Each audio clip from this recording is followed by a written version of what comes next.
All right, let's get into these boots. So just a quick overview. It's a square toe, square heel. It's a leather vamp, but the shaft or the upper is vinyl. All right. Now this is the only pair of cheap boots that I actually own, and I bought them because I was trying to find boots that looked not quite as Western as most boots. This is the first pair I ever got that's square toe. And looking at them from a distance, they look okay.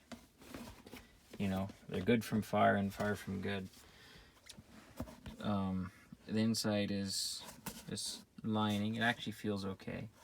That's not at all the beef I have with these boots. What I do have is they're vinyl. Now, I do not buy cheap boots. I bought these because they were the only option I had at the time, without going like $300, and I wasn't going to wear these boots very much. I don't at all now, hardly. I just wore them a little bit here just to remember why I hated them. I never buy cheap boots anymore, and this is the pair that convinced me of that. Now it's a solid rubber heel there, like most would be. Construction wise, the sole is actually decent. It's this double stitch style here that almost every square toe you can find is. The sole actually is holding up pretty good as far as for the amount of wear I have actually had on these. I can't really gauge it because I'm not sure. Like I said, I didn't wear these very much. About enough to break in the vamp here. You can see. Even the leather on these is pretty bad. You can see how the grain's coming in there, which is a bit of a sign. Your vamp, or the back here and the upper, because this is vinyl, it doesn't really break in very well. And it's hard to tell on a video, of course, but it's very, very thin. If I pinch that together, maybe you can get a better idea. But it kind of breaks in, but I'm sure it's getting close to the point where it will crack. And because it's this vinyl stuff, it's not going to take oil like leather will. And you know how you can prevent oil or prevent leather from really cracking. Well, pleather, you've kind of got nothing you can do, or not much you can do. How the heel, I'm sure it's glued. I don't see any signs of nails to hold the heel on, which honestly doesn't bother me. Heels is where I get my wear, and the nail heads really don't seem to help. In fact, it kind of hollows out around them, and then the stuff can fall off. Unless even with a big washer on the heel, it kind of creates pressure points in the heel, and that causes them to wear out fairly quick. I do like the lining. I'll give them that much. It's quite comfortable and almost a little bit warm. The sole, which you really can't, or the insole there, you really can't see. It's your standard, just a piece of leather, soft insole, like most other boot would have. Alright, so now for why I really hate them. Just completely the wrong fit. And I know they're trying to say extra wide. Well, yeah, they're really wide from here back. They're really wide. If you like feeling like you're wearing flip-flops, excellent. I do have a wide foot, but even back where it's at its widest, there's not much grip there. But as soon as you get to the toes, they're squished. And the whole boot, you know how sometimes if you wear something that's not fitted very well, it kind of feels like the whole shoe is pivoting up here right across the back of your toes. And so when you walk, it moves around on you all day long, which is extremely frustrating. And it's not a problem I've ever had with expensive boots, but these just really seem to be fitted poorly. Another thing I have is the heels are not level. So if I'm standing on the bottom of this heel, it feels like there's a here, it's like it's a bump. So I can actually almost feel like I can balance on it. It feels like you would glue a dime to this part of your sole. And as you can see how it's wearing here, well, back here is my normal heel wear, is the inside back corner of a heel, which is typical.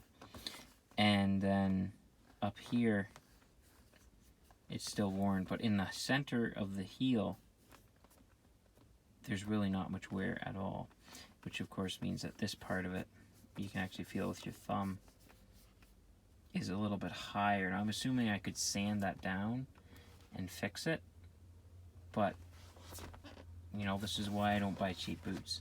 The last thing you want to have to do is, you know, buy a pair of boots and then work on them to make them comfortable. So compared to this heel, it's got pretty much the same thing going on. I would say the wear level's a little more uniform, as in I'm still getting the fine lines up in here and all the way down, whereas this one, it's more pocketed. Lightweight boots, I mean, you really can't beat them for weight. You know, that all the synthetic materials that's in here really cuts down on the weight, so it barely feels like you're wearing boots when you are wearing them. They don't really have the thump of a boot either when you're walking, which is more of the sole construct. It sounds more like sounds like women's shoes basically. Which, whatever, if that's what you want to sound like, go right ahead. I should also note that the stitching on it is actually pretty good. I've worn maybe an inch off of the outside, which of course you don't step on quite as much. And the inside, well, once the sole's gone, I mean, once the ribs on the sole are worn out, you really can't ask threads to last much longer than that. But what I have noticed is they have stayed white a lot longer than I quite would have expected them to. Going back to the actual leather, it is again fairly poor quality, and what you'll notice is on a lot of your decent leathers you can really mask a lot of scuffs and scrapes, but there is no, on this boot you can't really heal the leather and press it back to how it used to be. It's very fragile that way. It once it's scuffed and scraped, there's nothing you can do. I've oiled these and it doesn't really do very much. So the final verdict on the boots, if someone asked me, hey, I've got like a dress up thing that I want to go to, I want to dress Western, but I don't ever dress Western on a day-to-day basis. I don't like how boots look. I just need boots to complete an outfit, you know, and you've got $100 you want to spend on boots, you know, knock yourself out, buy yourself a pair of Laredos, you know. There's really no point in spending $200-300 on a pair of boots that you're not going to wear a lot. You know, all of my expensive boots I wear all the time, except for one pair, which I'll show you later on. It's another bit of a flop.